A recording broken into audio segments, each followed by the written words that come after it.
sa lahat. Ngayon po ay ako ay nagpapasalamat din sa Panginoon dahil kagaya ng patutuon ni Sister Nora, dumadanas talaga tayo ng ganyan kahit na ako ganun. Ngayon nga wala akong pambiling bigas sabi ko sa misis ko, mamaya ka na magsahin pagdating kasi may kukunin akong pera sa mamaya pa. Meron pa dito sa North Crest, dito sa Bandag sa Barte. Sabi ko mamaya na lang kasi wala tayo. Meron akong pera kaya lang ibibigay ko muna sa Lord. Ngayon, sabi ko sa kanan yung pagkain, sa kanan yun. At ngayon, yung krisis talaga hindi na iiwasan yan. At ngayon ang pag-uusapan natin ngayon, umaga. At bago tayo manalangin, pili magkaan ng kanyan, may verse ba yan? Wala. Ako na lang. Meron na naman.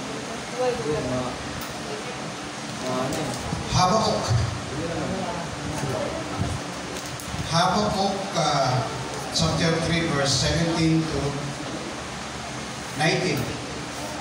Sino ang magbabasa?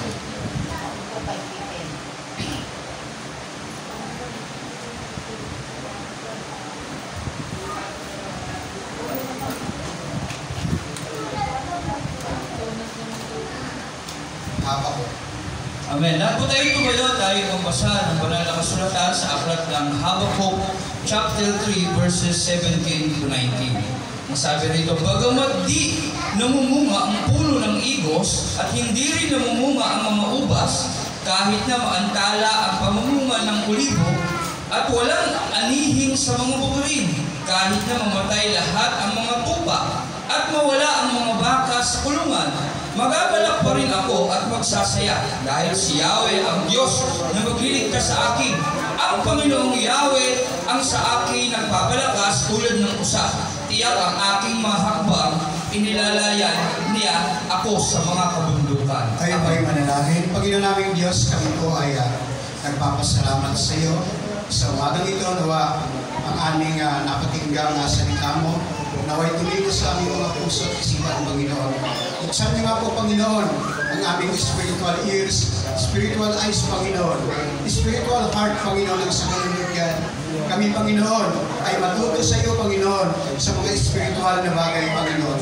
Lord God, maraming salamat, Ama, sa nandito, Panginoon. Lord, patuloy mo kaming pagpalain, Panginoon, ng iyong banal na salita. Salamat po, Ama, ito pong aming dalangin sa pangalan ni Jesus. Amen. So, nabasa po natin yung verse patungkol kay Habakuk. Si Habakuk ay nagbabasa po pa tayo ng Biblia. Kasi yung Habakuk mahirap hanapin sa Biblia pagka binuksan mo maiksi lang yun. So, mayroong prophet lang yan. At maikli lang, hanggang chapter 3 lang yan. Yun. Si Habakuk ay isang propeta na kung saan ay nagtatanong sa Panginoon. Kung ating basahin doon sa verse, chapter 1, verse 2, ano sabi doon? O Yahweh, hanggang kailan ako hihingi ng tulong sa inyo? Bago ninyo ako hihingi, bago ninyo ako iligtas sa karahasan. Ang tanong ni Habakuk, kailan? Kasi siguro si Habakuk ay nagpipray. Kaya lang, hindi tinutugon ng Panginoon ang tagal. Ang tanong niya, Yahweh, hanggang kailan ako hihingi ng tulong sa iyo? So, siguro naiinip na si Habakuk Bilang isang Kristiyano tayo ay maaaring nainip na Kasi Kristiyano naman tayo pero hindi tinutugon ng ating Panginoon. Sabi niya ito, hanggang kailan ako hihingi ng tulong sa inyo? Bago ninyo ako dinggin, bago ninyo ako iligtas sa karahasan. Yun ang tanong ni Habakuk. So, Ganun na lamang, bilang isang Kristiyano, ang katanungan po natin ay, hanggang kailan mo ako tutugunin? Hanggang kailan ang paghihirap namin ito ngayon? Wala kaming makain. Hanggang kailan? Yun ang tanong ni Habakuk. At tanong din natin ngayon sa mga oras ito. At ang sabi ni Habakuk doon sa chapter 2 verse 4, natauhan siya natauhan Chapter 2 verse 4, ano sabi doon? Ito ang mensahe, sabi ng Panginoon. Ang hambog ay mabibigo sa kanyang pagmamataas. Ngunit ang matuwid ay mabubuhay sa pamamagitan ng kanyang pananampalataya. Yan po ay tinuturo ni Paul doon sa Romans 1:17. Anong sabi doon sa Romans 1:17? The just shall live by faith. Ang mabuti, ang sabi rin doon sa Romans 1:17, ang sabi doon, sapagkat ipinakikita ng magandang balita kung paano ginagawang matuwid ng Diyos ang isang tao. At ito ay sa pamamagitan ng pananampalataya buhat sa simula hanggang sa wakas, tulad ng sinasabi sa kasulatan. Ang itinuturing ng matuwid ng Diyos sa pamamagitan ng pananampalataya ay mabubuhay. Amen. Yan. Ang itinuturing ng matuwid ay mabubuhay sa pamamagitan ng pananampalataya. So darako tayo dito sa ating binasa kanina. Sabi rito sa Habakuk chapter 3 verse 17. So ang pamagat ng ating pag-uusapan ngayon ay pananampalataya at tiwala sa gitna ng krisis. Faith and trust in the midst of crisis. Yun.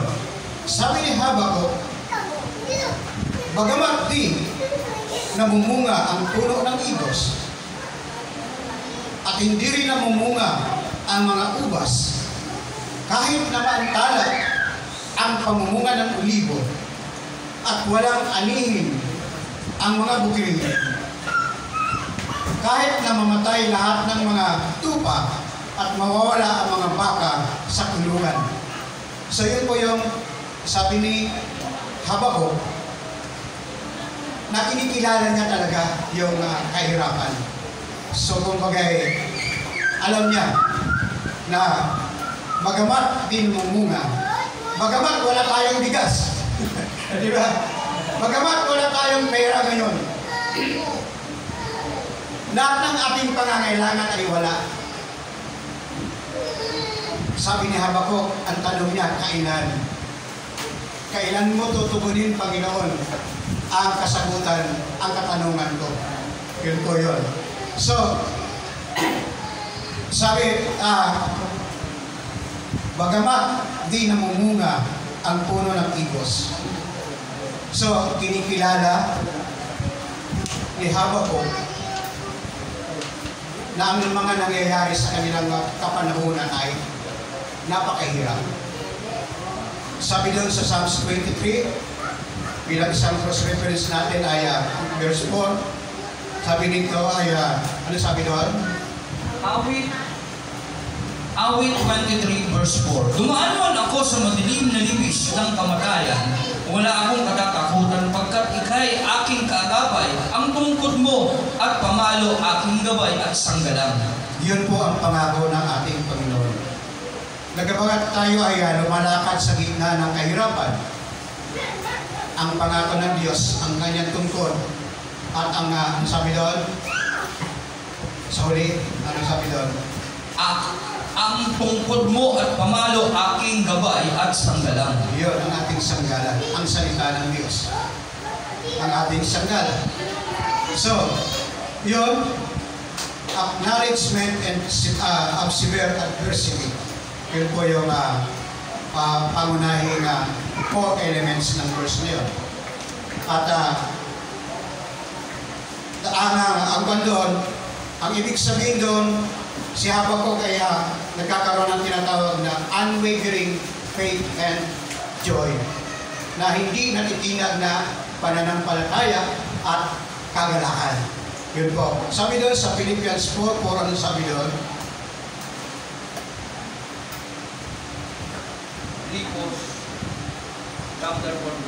Filipos chapter 4 verse 4. Magalak kayong lagi sa Panginoon. Inuulit ko, magalak kayo.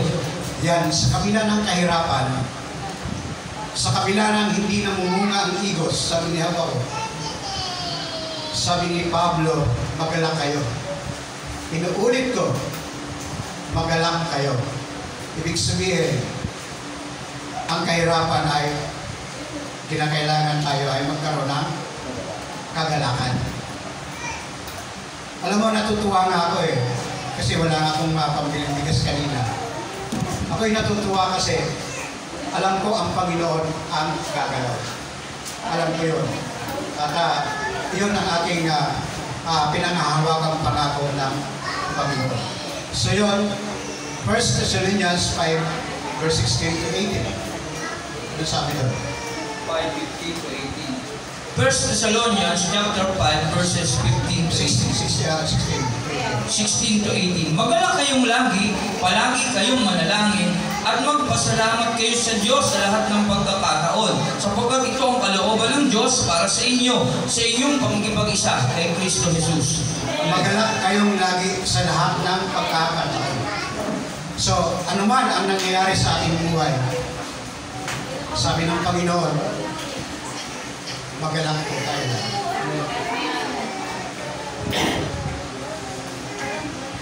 Yun, hindi ko naman makasap pa.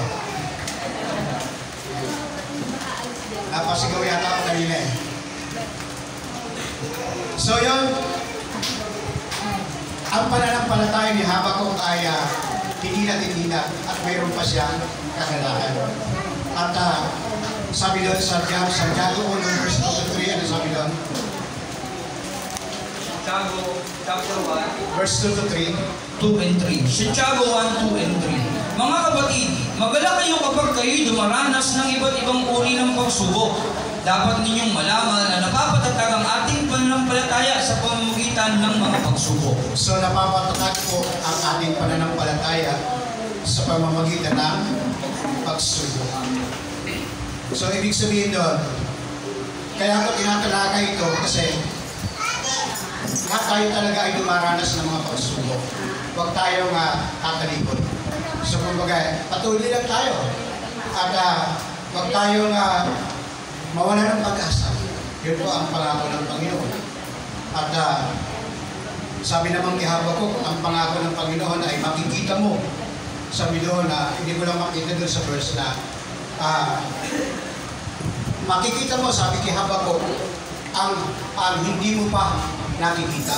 Kapag ka ang Panginoon ang magbigay ng katugunan para sa atin. Yun po. At yun, unwavering faith and joy. Romans 8:28, ano sabi doon? Romans 8:28. Roma 8:28. Alam natin sa lahat ng bagay ay gumagawa ang Diyos para sa ikabubuti ng mga nagmamahal sa Kanya. Silang mga tinawag ayon sa Kanyang layunin. Amen. Alam naman natin na ang mabubuti ay, ano sabi doon?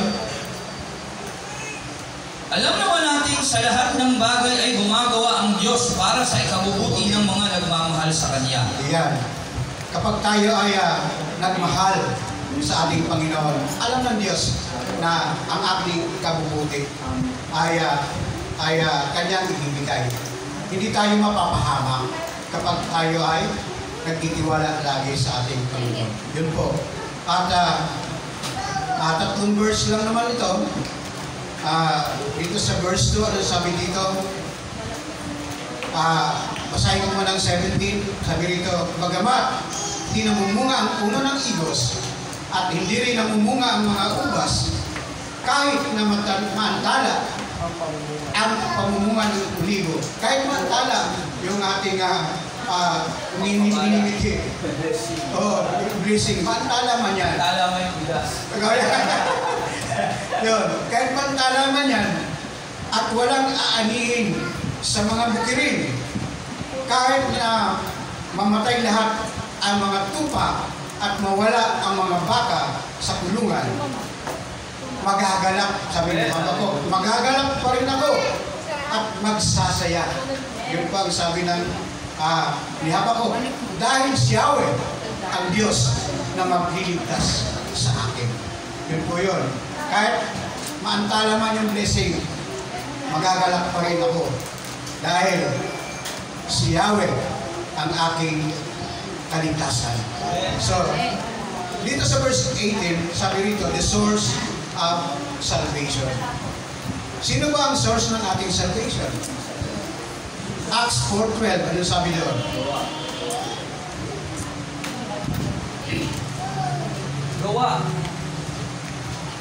Gawa chapter 4 verse 12. Sa kanya lamang matatagpuan ang kaligtasan, sapagkat walang ibang pangalan ng sinumang tao sa buong mundo na ibinigay ng Diyos sa mga tao upang tayo ay maligtas. So, kay Jesus lamang ang kaligtasan. Walang ibinigay sa silong ng langit na sukat ikaligtas ng tao, kundi ang pangalang Jesus lamang. Wala nang iba.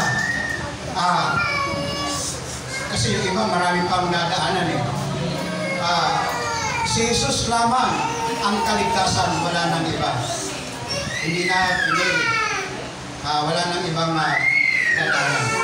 So yun, source of salvation. Sabi ni Habakuk, magagalak pa rin ako. Sabi niya, sa verse 18, magagalak pa rin ako at magsasaya. Yun. Dahil si Yahweh ang Diyos na magliligtas sa akin. Sa Isaiah 12:2, ano sabi doon? Isaiah 12:2. Isaiah 12:2. Isaiah chapter 12 verse 2. Tunay na ang Diyos ang aking kaligtasan. Sa Kanya ako magtitiwala at hindi ako matatakot, sapagkat ang Panginoong Yahweh ang aking kapangyarihan at kalakasan. Siya ang aking tagapagligtas. So, si Yahweh ang ating tagapagligtas. Yun po yung ating source ng ating kaligtasan. At maging doon sa Psalms 18:46, ano sabi doon? 18:46. Mga awit 18:46. Buhay si Yahweh, Diyos ko tagapagligtas, matibay bumuo, purihin ng lahat ang kanyang kadakilaay, ating ipahayag. Yun. Yun po ang source ng salvation, ang ating Panginoon. So, pangatlo, tapos na tayo. God as strength. Ang Panginoon ang ating kalakasan. Isaiah 40 verse 31. Isaiah 40 Verse 31. verse 31. Isaiah 40:31. Ngunit muling lumalakas at sumisigla ang nagtitiwala kay Yahweh. Lilipad silang tulad ng mga agila. Sila'y tatakbo ngunit hindi mapapagod, sila'y lalakad ngunit hindi manghihina. Amen. Ang kalakasan po natin ay katulad ng agila. Di ba may awitin nun? Tulad ng mga tama ba yun? Mga agila. So yun po ang ating kalakasan. Nakagaya ng agila. At Psalms 18:32-33, ano sabi doon? 32, 18. 32, 18 to 32-33. 23. 18. Psalms 18. 32. 32 to 33. Amen. Psalms 18:32-33. Ang Diyos na sa akin nagbibigay lakas, sa daraanan ko ay siyang nag-iingat. Tulad ng usa, iyak ang aking mga hakbang, inaalalayan niya ako sa mga kabundukan. Amen. May kanta niyan, as the deer panted.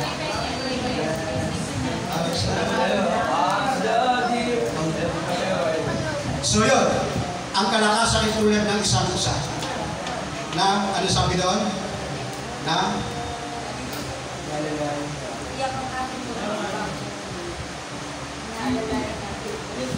Inaalalayan niya ako sa Tulad ng usa, tiyak aking mga hakbang, inaalalayan niya ako sa mga kabundukan, sinasanay niya ako, ay hindi, ganyan. Ang Diyos na sa akin nagbibigay lakas, sa daraanan ko'y siya'y nag-iingat. Tulad ng usa, tiyak ang aking hakbang, inaalalayan niya ako sa mga kabundukan. Alam mo, yung usa kasi, sa amin, kasabihan sa amin sa Bicol, wala daw abdo yan. Yun ang sabi nila. Wala daw abdo. Kaya, pagka tumalon yan, walang takot yan. Hindi siya natatakot. Kumbaga kahit na mataas yan, kaya lang kanunin. So tayo naman, bilang isang Kristiyano, kaya nating pagtagumpayan kasi may alalay po tayo na parang sa isang usa na kung saan ay ang alalay po natin ay ang Panginoon. So, yun po ang ating kalakasan. Kasi yung usa talaga, pagka tumakbo yan, mabilis, at pag tumalon yan sa isang Panginoon, kaya niya. Kaya niya yan. Walang takot yan. Kahit sabihin mong napakataas na bundok. Yun po ang katangian ng isang usa. So yun, dapat tayo maging tulad ng isang usa na kung saan hindi po tayo natatakot. Saan mang bundok tayo pumunta, saan mang bundok ng problema tayo pumunta, kayang alalayan po ng ating Panginoon. So yun, magalak pa rin ako, sabi niya. Magagalak pa rin ako at magsasaya, sabi ni Habakuk. Dahil si Yahweh, ang Diyos na may liligtas sa akin, ang Panginoong Yahweh, ang aking tagang nagpapalakas tulad ng isa. Tiyak ang aking mga hakbang. Inaalalayan niya ako sa mga kabundukan. So yun, yung tatlong yun na verse, ay sabi ng panalangin ni Sister yung Sister Abigail, narinig ko kasi yung panalangin niya sabi niya, nawa ang yung ipapahayag ay tumimos sa aming puso at agad-agad naming may sa pamuhay. So, nawa, sa panalangin ni Abi na yon, may isa pamuhay po natin ang salita ng Diyos. Na kung saan ay tayo man ay may problema, i-acknowledge lang natin. At kumbaga kilalanin natin na talagang mayroon talagang problema dumating. At si Habakuk ganun inilala niya na talagang may problema. Na bagamat nagtatanong siya kung kailan yung katubunan ng ating Panginoon, subalit sa kanyang pagsasaliksik ay na-restore ang kanyang isip na kung saan sabi niya, magagalak pa rin ako at magsasaya dahil si Yahweh ang Diyos na magliligtas na akin. So, bilang isang Kristiyano, ni-apply po natin yung tinatawag na trusting God and difficult times. Sabi niya, tayo daw po ay magtitiwala sa Diyos sa kabila ng difficult, yung kahirapan na ating nararanasan. Isaiah 26 verse 3.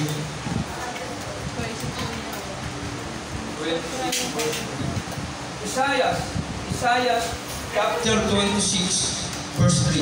Binibigyan mo ng lubos na kapayapaan ang may matatag na paninindigan at sa iyo'y nagtitiwala. Amen. Binibigyan po tayo ng lubos ng kapayapaan. Tama ba yun? Kapayapaan. At ang sa kanyang Nagtitiwala. Yun. Binibigyan tayo ng Diyos. Kung tayo po ay nagtitiwala, binibigyan po tayo ng kapayapaan. Yun. So, kailangan daw po tayo ay magtiwala sa Diyos sa panahon ng kahirapan. Yun po yun. At nagpapasalamat ako sa Diyos dahil itong aking pinag-aaralan ngayong umaga ay paulit-ulit lang na tinatalakay kasi dumadanas talaga tayo ng kahirapan ngayon. Kung paano natin yung ating naibanggit nung ay turo yung nakaraan, alam mo ba yung panahon ni Asap? Hindi ba? Nalala niyo yun? Yung panahon ni Asap na nagtatanong din siya na bakit yung mga masasamang tao ay pinagpapala ang yayaman nila. Ang daming pera, kagaya ng mayor ng Bakuan. Milyon. Pero sabi ng sa executive session nila ay talagang mayroon talaga siyang pera na hindi maganda. Kumbaga yun. So yun, si Habakuk ay ganun din, nagtatanong din. Bakit pinahintulutan ng Diyos ang Babylonia na sakupin yung mga Israelites? Amen. Tanong lang ni Habakuk, bakit mo pinahirapan ang tao, ang bayan na naglilingkod naman sa iyo, mabubuting tao naman. Pero ang tugon ng Diyos, ginamit ko lang siya, instrument lang siya ang mga Babylonians, Lord, para makita ng mga bayan ng Diyos noong unang panahon ang kapangyarihan ng ating Panginoon. Yun po yung pakay doon kung bakit nangyari yun. Maaaring tayo pinahintulutan ng ating Panginoon na tayo ay magkaroon ng kahirapan, magkaroon ng mga pagsubok. Hindi yan bilang isang parusa sa atin, bilang isang para tayo ay tumatag. Sabi nga doon sa huli na magkaroon tayo ng kalakasan kagaya ng isang isa na kung saan ay hindi natatakot na tumalunman sa bundok ng napakataas. Ganun yun. So, bilang application doon sa trusting in God in the good times, pangalawa, rejoicing all circumstances. Kami doon sa 1 Thessalonians na binasa natin kanina, 5:16 to 18. Basahin pa natin ulit. 5:16 to 18. 1 Thessalonians 5:16 to 18. Magalak kayong palagi kayong manalangin, at magpasalamat kayo sa Diyos sa lahat ng pagkakataon, sapagkat ito ang kalooban ng Diyos para sa inyo, sa inyong pag-ipag-isa kay Kristo Jesus. Amen. Sa kabila ng kahirapan, sabi ng ni Paul sa 1 Thessalonians 5:16 to 18, magalak tayong lagi sa Panginoon. Yung pinagpala ngayon, magalak po tayo. Darating ang panahon, hindi kayo pinagpala, kinakailangan magalak pa rin tayo. So kumbaga, ganun yan. Bilang isang Kristiyano, pag may dumarating ng pagpapala, kinakailangan tayo ay magpasalamat sa Diyos. Pag dumating yung kahirapan, ay magpasalamat pa rin sa Diyos. Yun po yung sabi ng Biblia na kung saan ay ating pinag-aaralan ngayon. At yung pangatlo, yung finding strength in God. Kinakailangan daw po hanapin natin yung kalakasan sa Diyos. Philippians 4:13. Filipos 4:13.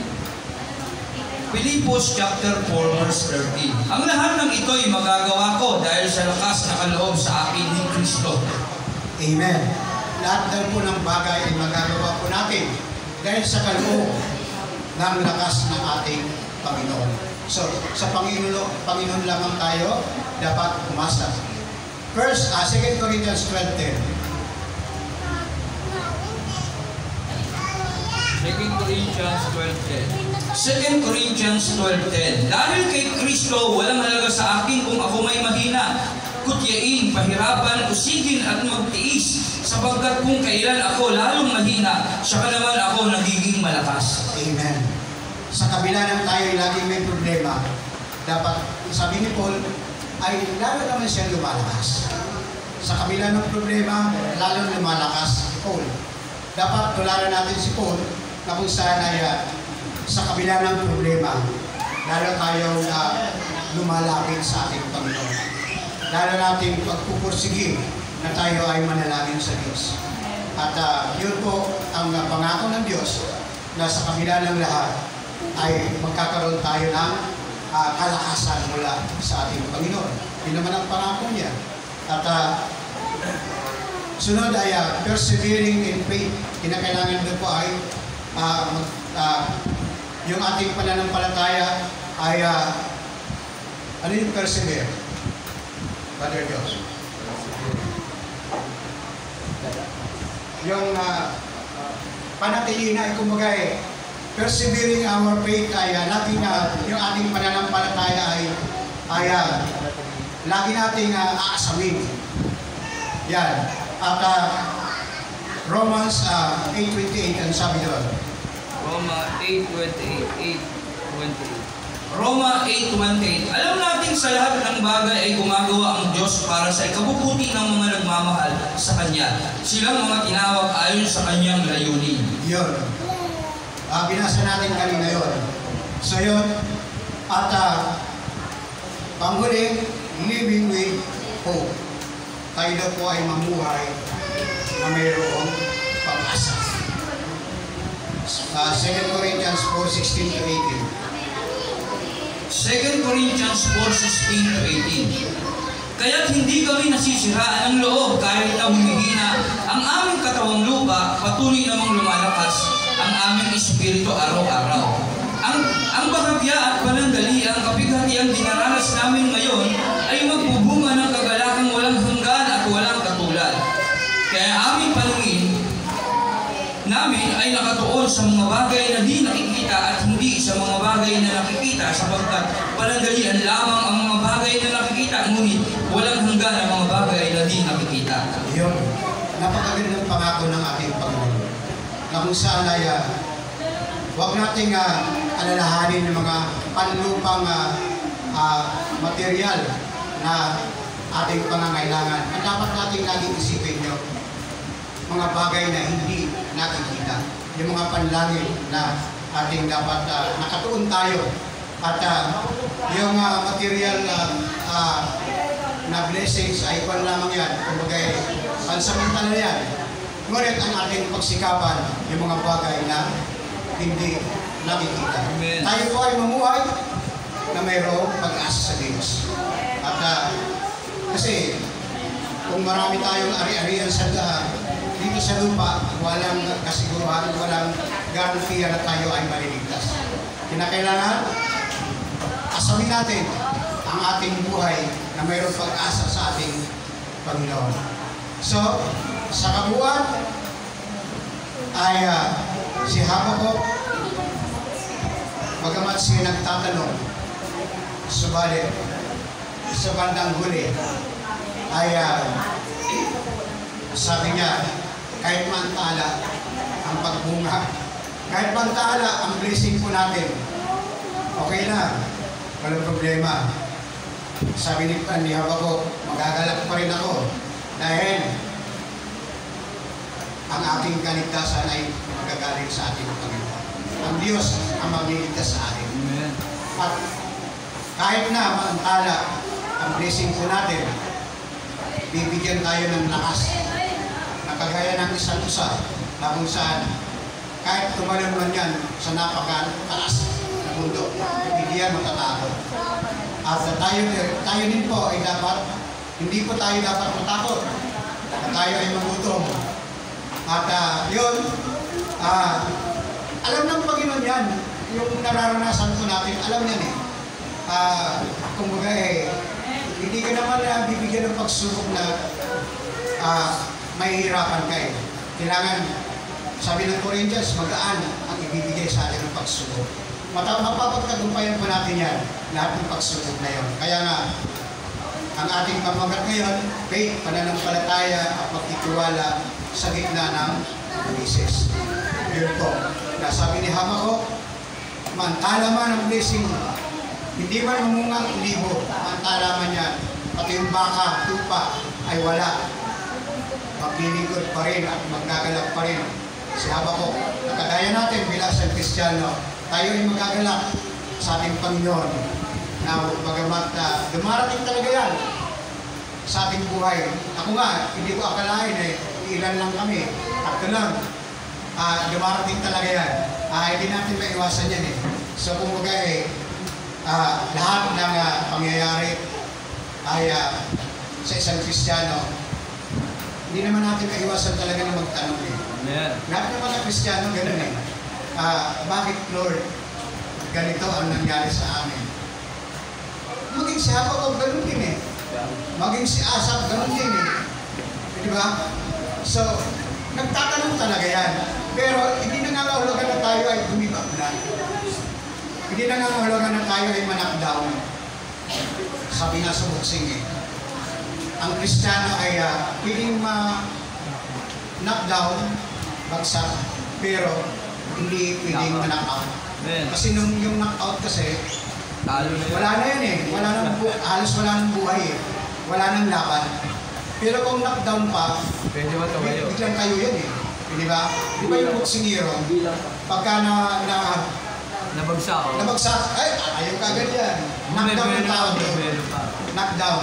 Pero knockout talagang wala na. Talo na. Wala na talo na. So tayo mga Kristiyano, nananakdown talaga yan. Pero huwag natin hayaan na tayo ma-knockout. Kaya yon, sabi nga, tulad ng isang usa, na kung saan walang takot talaga usa, na sabi nga, wala daw ako yan, pero hindi pa alam. Para daw walang takot. Kasi pag tumalon talaga yan, sa amin, sa probinsya, yung usa talaga imposibleng talunin Kaya niya na pumunta sa kabila Pamilyan Kaya niya. So gano'n ang usa. Kaya tayo mga Kristiyano, kaya po natin yan kasi ang alalay po natin ang ating Panginoon. So, purihin ang ating Panginoon. May samumuhay natin agad, sabi ni prayer ni Sir Abe, ang ating mga napakinggan. Amen. Ngayong umaga. Purihin ang ating Panginoon.